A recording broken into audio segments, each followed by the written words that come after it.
এটা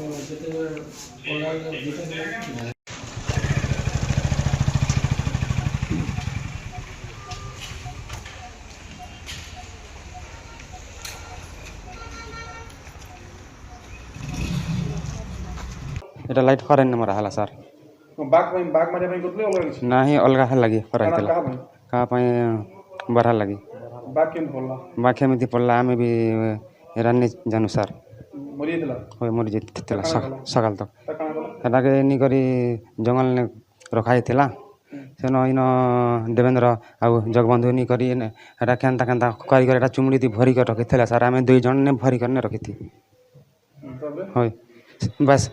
ସେତିକି ଖାଲି କେତେ ମୁଁ ଲୋକ ଥିଲ ଜାଣିଛି 4 ଜଣ ଥିଲୁ ଚାଲୁ ଥିଲ 4 ଜଣ 4 ଜଣ ଥିଲୁ ଆମେ ଶିକାରୀ ମାନେ ବାରହା ଶିକାର ପାଇଁ ଜଙ୍ଗଲରେ ବିଛାଇଥିଲେ ବିଦ୍ୟୁତ ତାର ହେଲେ ବାରହା ବଦଳରେ ସେହି ତାରରେ ପଡ଼ି ଯାଇଥିଲା ଗୋଟିଏ କଲରା ପତରିଆ ବାଘ।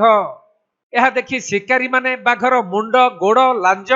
ନଖ ଦାନ୍ତ ଆଦି ଅଲଗା କରିବା ପରେ ବଳକା ମାଂସକୁ ରାନ୍ଧି ଖାଇଥିଲେ ଆଉ କିଛି ମାଂସକୁ ମଧ୍ୟ ଶୁଖାଇ ରଖିଥିଲେ। ପରେ ବନ ବିଭାଗ କୌଣସି ସୂତ୍ରରୁ ଖବର ପାଇ 2 ଜଣ ଶିକାରୀକୁ ଗିରଫ କରିବା ପରେ ସେମାନେ ଏହି ଘଟଣା ସମ୍ପର୍କରେ ସ୍ୱୀକାର କରିଛନ୍ତି। କାଣା କେମିତି କଲ ଏଟା କଲ କେମିତି ମାରଲ କୋଉ ଜାଗାରେ କୋଉ ଦିନ ମାରଲ ଚାଲୁ ମାରଲ ଆଉ ଚାଲୁ କିଏ ଗେଇଥିଲେ ନା କହିଲ ଦେବେନ୍ଦ୍ର ଚିହ୍ନା ଜଗବନ୍ଧୁ ଚିହ୍ନା ଆଉ ଟିଙ୍କୁ ପୁଷ୍ପମ ଚିହ୍ନା ଚାଲୁକୁ ମାରଲ ଚାଲ କଣ ଏଟା ବାଘ ଚିତା ବାବା କେତେ ବଡଟା ପଟେ କେତେ ବଡ ଥିଲା ବନ ପଡିଥିଲା ଆପଣ କୋଉ ଜାଗାରେ ମାଇଲ ନନ୍ଦୀ ଆଡ଼େ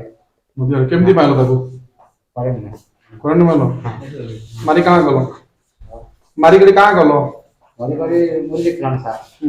ମୁରି ଯାଇଥିଲା ତାକୁ ବହି ନେଲା ନନ୍ଦୀ କାଟିଥିଲା କାଟିକରି କାଟିକି ରଖାଇଥିଲା ଛାଲ ଛାଲ ଏଇଟା ଅଛି ସାର୍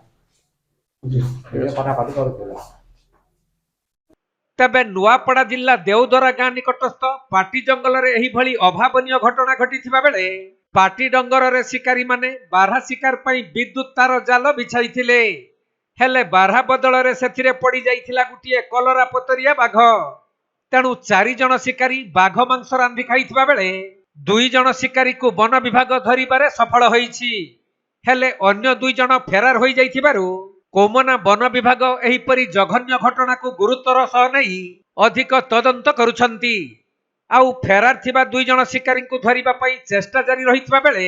ଏହି ଘଟଣା ସମଗ୍ର ଅଞ୍ଚଳରେ ଚାଞ୍ଚଲ୍ୟ ଖେଳାଇ ଦେଇଛି। हाँ आज्ञा कुमना अंचल गोटे बाघ हत्या होता गोटे अभियोग शुणा मिली सर प्रकृत घटना कौन ये सत कथा आम 18 तारिख दिन खबर पाइलु जे गोटे बाघ को लोक मैंने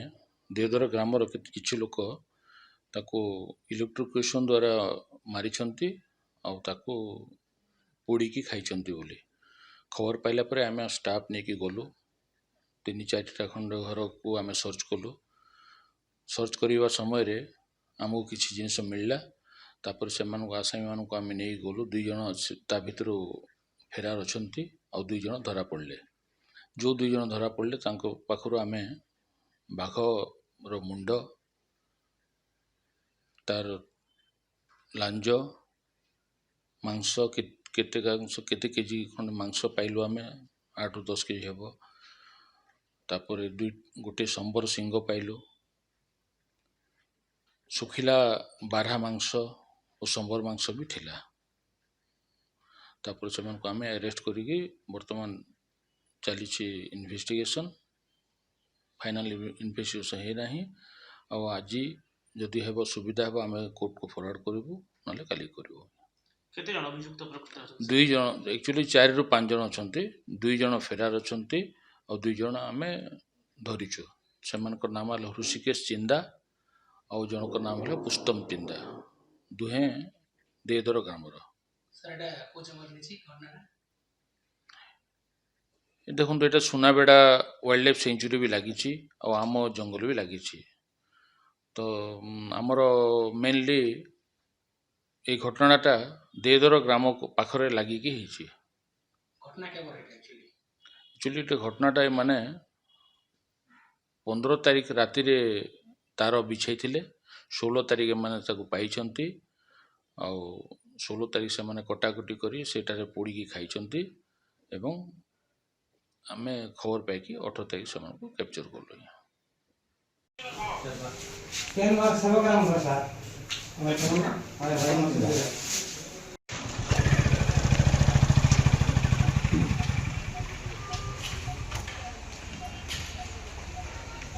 नुआपड़ा जिल्लारू चंद्रशेखर बेहेरा रिपोर्ट कोणार्क लाइव।